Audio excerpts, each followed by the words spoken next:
catch yet, so I'm just gonna hand it to you. Can you even see him? He's so little. He's so little. This is Max, the victory puppy. We got him. Sorry, I realize like a lot of you don't follow me on everything. We got a dog, and he's nuts. Are you nuts? You're so nuts. Are you gonna let me do this video without interruption? You're not gonna eat all my stuff? You're not gonna eat all my stuff? He's not named after Max Domi. He's named because my daughter's favorite movie is The Grinch. Oh, your little thumbtack teeth. I can't wait till those fall out. I would really like for them to fall out now. Anyway, Max, this is very important. Darren Raddysh is a Leaf! Isn't that interesting? Do you find that neat? You find something neat? Oh, the treats are over there. You want a treat? Listen, he might just be walking in the background for the rest of the video and you gotta deal with it. This morning, the Toronto Maple Leafs are completing a sign and trade with the Tampa Bay Lightning where the Leafs get Darren Raddysh, who was supposed to be one of the bells of the ball at free agency on July 1st. And now, there's like, before there was no one, and now there's less than that. But if you're a Leaf fan, who cares who's available on July 1st? Like, profoundly who cares? You got Darren Raddysh! Last night, Elliot Friedman tweeted this. Late night news. Don't expect this to be finalized until the morning, but there was word the Toronto Maple Leafs and Tampa Bay Lightning are working on a sign and trade for Darren Raddysh. The 30-year-old defenseman had a breakthrough 25-26 season with 22 goals and 70 points. Ooh, as I'm sitting down to record this, it's official now. Chris Johnson, sources say Darren Raddysh's 8-year deal with the Leafs carries an $8.5 million cap hit. He also says the Leafs send a 2026 fifth-round pick to the Tampa Bay Lightning for the rights to Darren Raddysh. That's what it cost, a fifth. The last time the Leafs did a sign and trade like this was for Chris Tanev, and you probably forgot about that. I forgot about that. The Leafs gave, I think it was a seventh and a prospect you've never heard of to Dallas. This now gives Tampa no first. They do have a second and a third, no fourth, and 3 fifths. For those of you nerds who are wondering, I'm nerds, 133rd overall. That's where this pick is going. Want to know something funny? Alex Tuck is supposed to be the belle of the ball at free agency now. He's gonna probably be the highest paid free agent. He's apparently looking for double digits.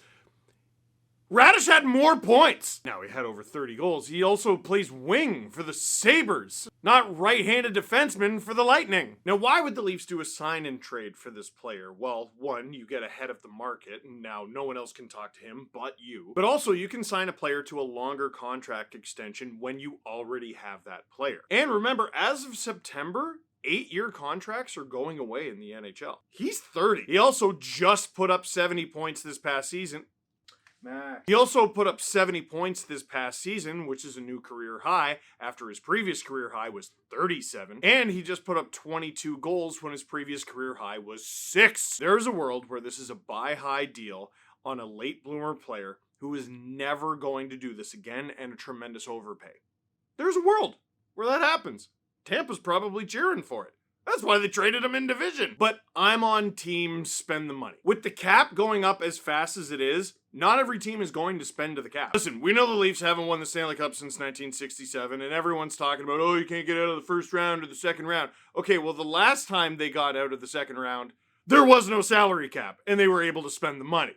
Spend the money! Not to mention, $8.5 million is not what it used to be. For example, let's say Raddysh makes $8.5 million against the cap. This upcoming season, that will be 8.2% of the cap on this player. When Morgan Rielly signed his current deal, which pays him $7.5 million, that was for 9.09% of the cap. So it was significantly higher.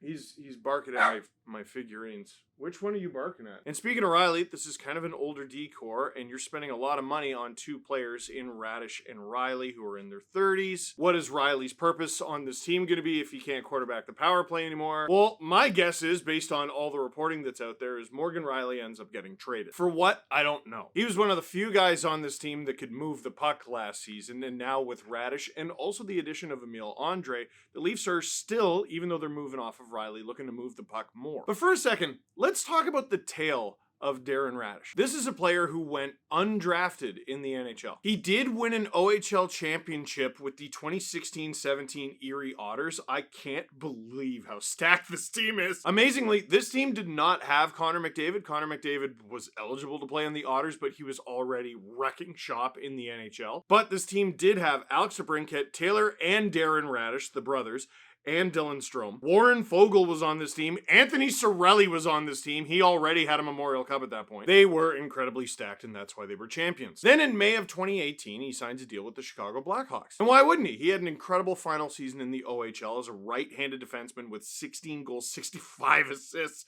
and 81 points in 62 games. Here's what's incredible, though. The Blackhawks fumbled him. He played parts of 2 seasons with the Rockford IceHogs before getting traded to the New York Rangers. Do you know what he was traded to the New York Rangers for? Leaf fans, this is relevant to you. In February of 2019, Darren Raddysh was traded to the New York Rangers straight up for Peter Holland. Remember Peter Holland? Oh, Rangers nailed it, right? Oh, that's a decent trade. Rangers fumbled him too! He plays parts of 3 seasons with the Hartford Wolfpack and then just walks! Where he then signs, of course, a deal with the Tampa Bay Lightning. He had a 4-game cup of coffee. There's that cup of coffee thing I love to say. No points. Then in 22-23, he played 17 games, a goal, and 2 assists. First NHL goal. Hooray. When he started playing full seasons in the NHL, Darren Raddysh never really looked back, but it's only been 3 seasons of that. In his first full season in 82 games, he had 6 goals and 27 assists for 33 points. That's very good, especially if you're the Lightning and you got this guy for free. Next year, 6 goals, 31 assists, 37 points, which is even better, and then you find out he actually missed 9 games in 73 games, and it's even better. Past season was obviously insane. Funny thing about the Tampa Bay Lightning is if you look at their roster from this past season, you can kind of tell exactly who is on their power play. Who's on it? All right, well, Kucherov has 130 points. I'm going to go with him. Gensel, 88. Hagel, 74. Raddysh, 70. He was 4th. There were 3 forwards on the Lightning who had more points than Raddysh, and one of them won league MVP. Oh, and the other 2 were an American Olympian and a Canadian Olympian. 18 points behind Raddysh was Anthony Cirelli. I watched Raddysh quite a bit when I was streaming the Montreal-Tampa series, and I really like this player. He is not afraid to shoot the puck. He's also just not afraid of anything, really. He's definitely not soft, which is one of the things I really liked about his game watching him. I don't mean he's going to obliterate guys. I don't mean he's going to get into a bunch of fights. I just mean he'll actually sort of stand up for himself, which is somehow not a given in the NHL.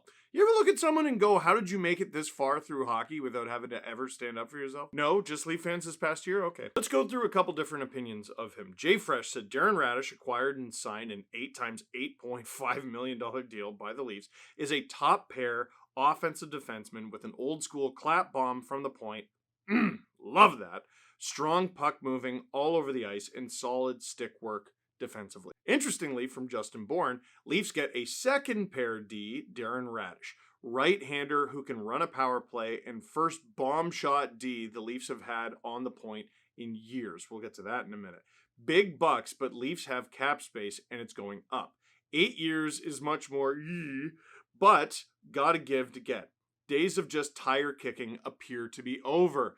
Yes! This isn't to say it's all gravy or without risk, but part of the acquisition cost is paying a guy to not go to free agency. They get their guy. Likely not awesome at the end, but he's a puzzle piece who fits particularly well. D pairs suddenly a lot easier to snap together. And yes, he certainly did play first pair minutes in Tampa Bay and very well could in Toronto for a few years. I like to bust this one out on the podcast every now and then. Who's the best right-handed defenseman the Leafs have had since I started making LFR videos? Name one. Name one. Name some of the candidates who they could be, right? Chris Tanev is, believe it or not, up there. Luke Schenn 2.0 is, believe it or not, up there. Go ahead, name some better ones. No, surely it can't be Tanev. Name some better ones. I will wait. And it's not like Chris Tanev has shown up and playing on your power play, and neither is Luke Schenn. So who is the best right-hander to play on the power play for the Leafs over the last 2 decades? The answer in recent memory is probably Nikita Zaitsev. who did have that one really good season in 2017 on the power play. He had 36 points. That's why Lou Lamoriello gave him a Brinks truck. My answer is Pavel Kubina. I'm not kidding, and Lightning fans will get a kick out of that name. Pavel Kubina. Some of the young ones watching this right now are like, I don't know who that is. You know what? Put some respect on Pavel Kubina's name, but the Leafs did not exactly get his best years. The Leafs are certainly getting some of Raddish's best years with this deal, even if it ages. Now, what is next? I have no idea, but John Chaika is averaging a news item like every day now. First, he signed Tinas Luke Koblar, and if you're like, who cares about that? The video I made about that signing, which did not fall out of the sky, the Leafs had already drafted this player, got more views than the video I made about the Hurricanes winning the Cup. After that, it was the Joseph Woll trade where the Leafs get Emile Andre. Oh, they signed Jim Hiller as their new head coach. And now they go out and they get Darren Raddysh. So what do the Leafs D look like now? Well, I think that's an exercise in futility because they're making so many moves. But let's see what they got. Their highest paid D is now Darren Raddysh. I think he's their highest paid D ever. They got Morgan Rielly. We can be pretty confident he's gone. Jake McCabe, Chris Tanev, Oliver Ekman-Larsson, Brandon Carlo, Philip Myers is still under contract as well, and Emile Andre needs a deal. Jake McCabe and Chris Tanev has been such a solid D pair for the Leafs. I don't know if that's what they end up going with going forward. What if the top pair is something like Jake McCabe and Darren Raddysh? Could you have Chris Tanev and Oliver Ekman-Larsson play together? And then your third pair is something like Emile Andre, Brandon Carlo. Because I don't know if playing Raddysh with OEL makes sense. I don't think playing Raddysh with Andre makes sense. This is kinda interesting. I don't think they're done. I mean, obviously they're trading Rielly, but even beyond that, like Carlo, I don't know. Here, you want the real optimistic way to look at this? The Leafs are just days away from picking first overall in the draft. The biggest defenseman to hit free agency this year, and definitely the biggest right-handed defenseman in this free agency class, and the biggest name right-hand defenseman the Leafs have had in a generation, just signed with the Leafs. Those are objectively good and exciting things. Are there red flags? Yeah. He's going to be making $8.5 million when he's 38. I also don't care. It is 2026, and I don't care right now. If I scream about this in what year would it even be? 33? You send this video to me in 2033 and tell me in 2026 was cool with it. Too often in Leafs Nation, we are left asking the question, what if this goes wrong? You know what? What if this goes right? What if Darren Raddysh is exactly what this team needs? What if the Leafs pick Gavin McKenna and he's amazing? What if they actually win on occasion and play in high stakes games and even win those too? Stuff is happening in Leafs Nation. Things are exciting in Leafs Nation right now, and will they win games? I don't know, but they don't play any until October. Right now, this is fun. It hasn't been fun for kind of a while. I don't know if you noticed. They trade for Dakota Joshua last July and then do nothing. Not a single trade until they traded Nick Waugh to Colorado. And outside of that trade, every deadline deal, you're like, oh, that sucked. And then they fired Treliving. They replaced him with John Chaika, and vibes were completely catastrophic. The next day, they get the first overall pick, and we all laugh. I don't care if you love or hate the Leafs. That was very funny. Objectively very funny. Stop. Turn that frown upside down. It was very funny. And since then, we've all sort of been sitting here and going, well, let's see what he does. Fired Berube? Okay.